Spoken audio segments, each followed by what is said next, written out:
Alléluia! Que le nom de l'Éternel soit béni. Bonjour à tous, je suis Jeanne Boubli, votre sœur, servante de Dieu.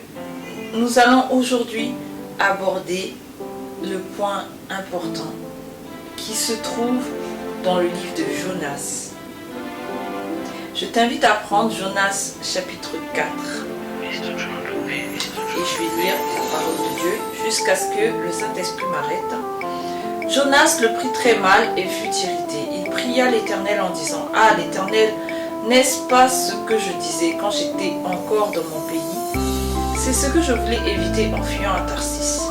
En effet, je savais que tu es un Dieu de grâce et de compassion, lent à la colère et riche en bonté, et qui regrette le mal que tu envoies. Maintenant, Éternel, prends-moi donc la vie, car mourir vaut mieux pour moi que vivre. L'Éternel répondit: Fais-tu bien de t'irriter? Alléluia. Donc, nous allons voir le comportement de Jonas, qui est le comportement de beaucoup d'entre nous, enfants de Dieu, qui sommes missionnaires pour le Seigneur. Alors, pour faire un petit récapitulatif, Jonas avait été envoyé par Dieu à Ninive pour vraiment lancer un appel à la repentance. Et Jonas, au lieu d'aller à Ninive, a préféré aller à Tarsis. On vous dit qu'il s'enfuit loin de la face de l'Éternel. Et l'histoire, on la connaît.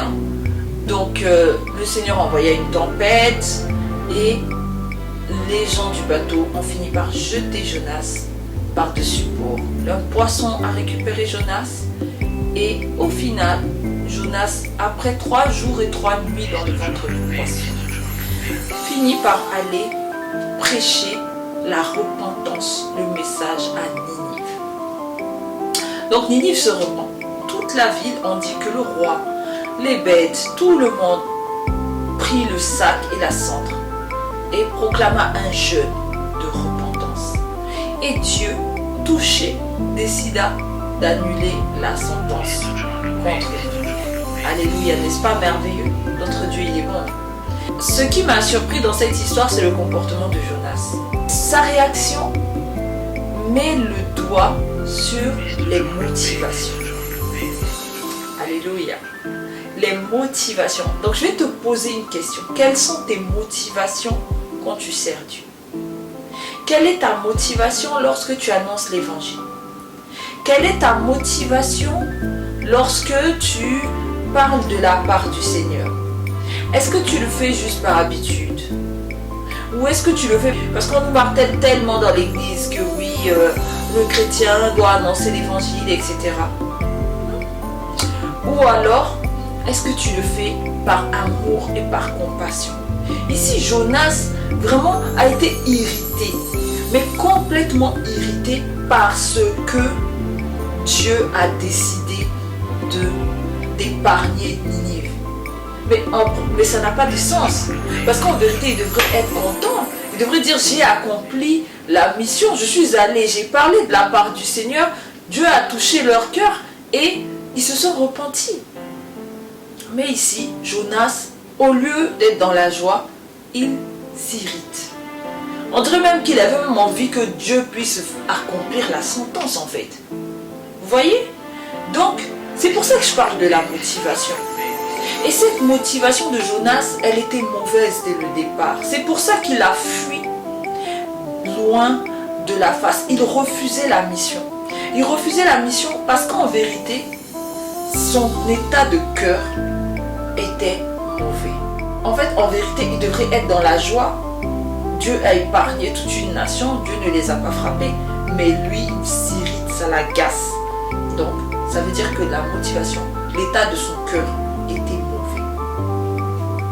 Ça me fait penser à la parabole du fils prodigue. Vous vous souvenez du frère du fils prodigue? Le fils prodigue revient à la maison. Le papa fait une grande fête pour son fils et le frère s'énerve et commence à dire: oui, comment ça se fait que moi, je paraphrase, comment ça se fait que moi on ne m'ait jamais donné, on ne m'ait jamais fait de festin pour moi? Vous voyez la motivation. Ne soyons pas comme Jonas. Ne soyons pas des fils prodigues. Posons-nous bien les bonnes questions. Quelle est notre motivation quand nous servons Dieu? Quelle est notre motivation quand nous évangélisons? Quelle est notre motivation quand nous accomplissons quelque chose pour le Seigneur, même une intercession? Même ne serait-ce que, oui, je vais prier pour tel frère ou pour telle soeur. Il y a des personnes, peut-être, qui vont entrer en prière, vont te dire, frère, sœur, viens, je vais te soutenir en prière.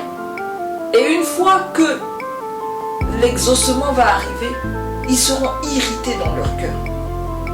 Pas parce qu'ils te détestent, mais parce que leur motivation de cœur est mauvaise.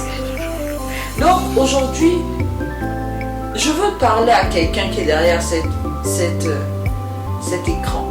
Quelqu'un qui va regarder cette vidéo. Examine ton cœur. Examine profondément ton cœur. Pourquoi fais-tu des choses pour le Seigneur? Il vaut mieux même ne rien faire, ou plutôt faire une seule chose pour Dieu, que d'en faire plusieurs avec des mauvaises raisons. Et je terminerai avec ce verset dans 1 Corinthiens 13 qui nous parle de l'amour.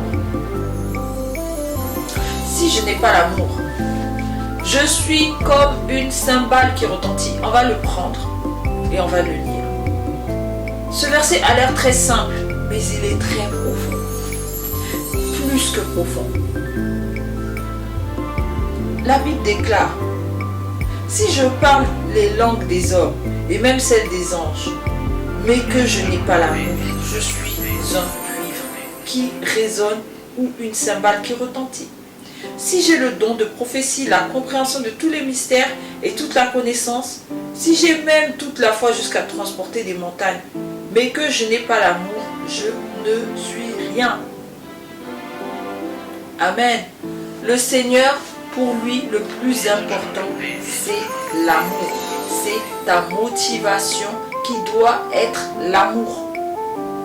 S'il n'y a pas d'amour, tout ce que tu fais, c'est nada, zéro devant Dieu.